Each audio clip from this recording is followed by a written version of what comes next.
boîtes noires ont parlé. Un mois après le crash du vol Air India à l'aéroport d'Ahmedabad, qui a fait 260 morts, les enquêteurs indiens viennent de publier un premier rapport de 15 pages. Il révèle que ces deux interrupteurs, qui contrôlent l'alimentation des moteurs en kérosène, ont été coupés.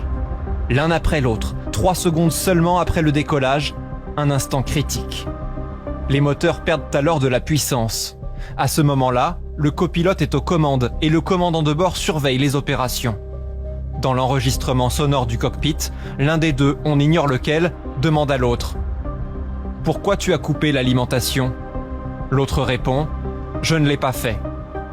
L'alimentation en kérosène est rouverte 10 secondes après la coupure, mais il est trop tard.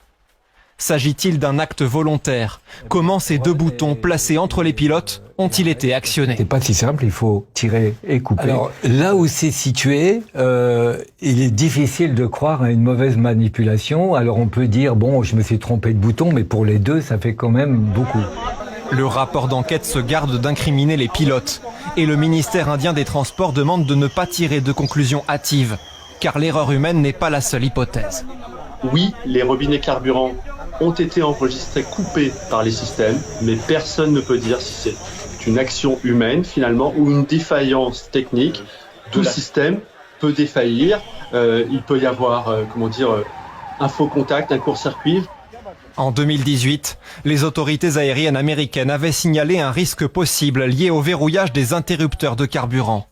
Air India n'avait pas procédé aux vérifications recommandées car elles étaient facultatives. La compagnie assure avoir suivi toutes les consignes de sécurité obligatoires.